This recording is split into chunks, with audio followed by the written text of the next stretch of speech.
Basic concept of human geography. As I told you earlier, like nature is having a wonderful combination of heterogeneity of landforms, relief features like mountain, plateau, hills, valleys. Sometimes there are the different type of plateau plains, riverine plain, deltaic plain, loess plain, lacustrine plain, erosional plain, depositional plain. So the different type of plateau, different type of mountain, fold mountain, faulted structures, volcanic mountain, relict mountain. So there is lot of heterogeneity in the climate, in the nature. So there is the heterogeneity in humans also. Human response to the nature is different. Sometimes we have, if we take the color of the people, sometimes we have the black color people, we have the British color people, we have the yellow color people, we have the white color people. Color is different. I explained in my previous semester while discussing the geological time scale, why the different colors are there. I discussed the cephalic index. So some of the people are having the curly hairs, that is called eulotrichi. Some of the like we Indians are having wavy hairs, cymotrichi. And you know, Chinese and Japanese, they are having straight hairs but soft hairs. So Leotrichi, I use the word. I don't know whether you are aware or not. Eulotrichi hairs, cymotrichi hairs, and the Leotrichi hairs.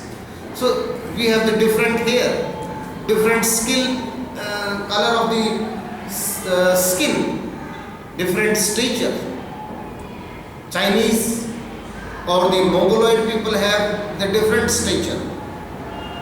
We Indians, or you can say Mediterranean people, are having the different stature. Nordics are having different stature. Negrito people are having different stature. Height of the people is also different in different part of the world. See the population growth rate.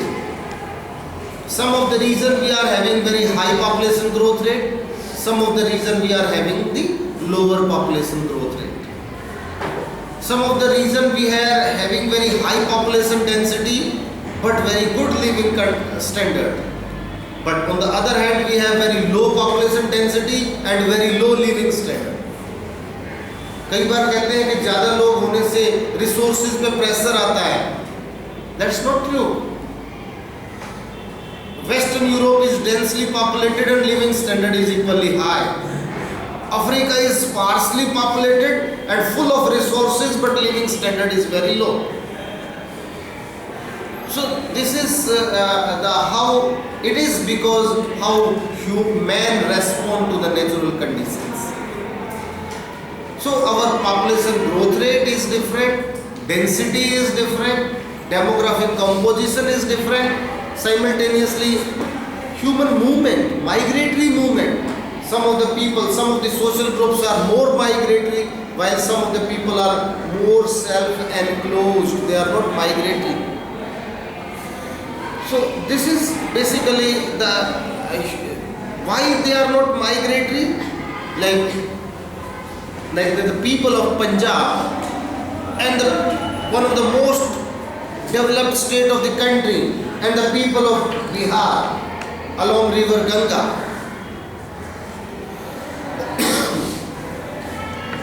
The people, it is clear that people of Bihar, they are out migrating because of the flood. Regular flood is there, and because of the flood conditions, they are forced to out migrate for their survival, because there is the regular failure of their agricultural crops. Though soil is very fertile in Bihar, water supply is there, good cropping seasons, but flood is there. That is okay, logical. But Punjab is having all very good living conditions, but still they are highly out migratory people. They are migrating out. They are going to the people from Punjab, they are going to Canada, they are going to Australia, they are also going to London. There is a colony in London, South Hall is there, that is exclusively inhabited by the Punjabi people from Punjab. They have more development, but they are also out migrating. Bihar, they are having less development, they are also out migrating. So migration has no hard and fast rule that who will migrate and who will not. In India, most of the slum colonies, not only in India, all over the third world country, whether it is Nigeria or Mexico, Brazil or Southeast Asia, Indonesia, India, Bangladesh, people are migrating from rural agricultural area to urban centers for their employment, because agriculture is not sustaining their livelihood round the year. So like agriculture is incapable to sustain the livelihood of the people, and so they are out migrating. In India, feudalistic system is forcing the people to out migrate, because in India feudal system is still prevailing. Few people are owning the large resources in the rural area. थोड़े से आदमी हैं, सारी की सारी agricultural land के ownership होते हैं. Agriculture is the source of like livelihood.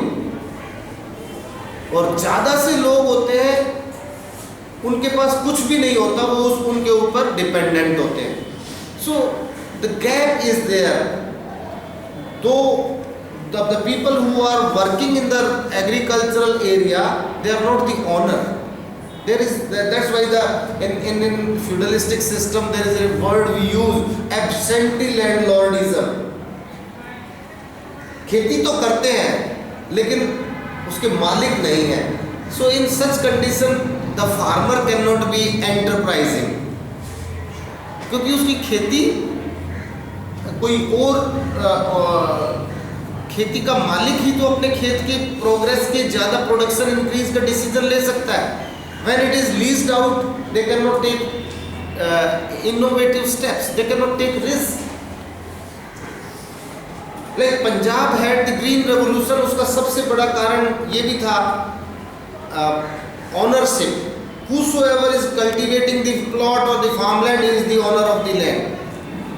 In Punjab, in Bihar, in eastern UP, in Bengal, in Assam, it is not like that. मालिक खेती नहीं करेगा, दूसरे लोग खेती करेंगे. They cannot be enterprising. So that's why the response feudalism is in India is forcing. So the gap between rich and poor is increasing. So the poor people are out migrating from the rural and coming to urban areas, and slums are coming. Slums are mushrooming in all the big cities all over the world. Around Mexico, around Rio de Janeiro, Sao Paulo, or around Lagos, or around Delhi, or Dhaka, or Manila, or Jakarta. Every city we are having the slums or the slum habitations. The poor people are coming, they don't have resources, so they used to migrate to the urban areas. Please.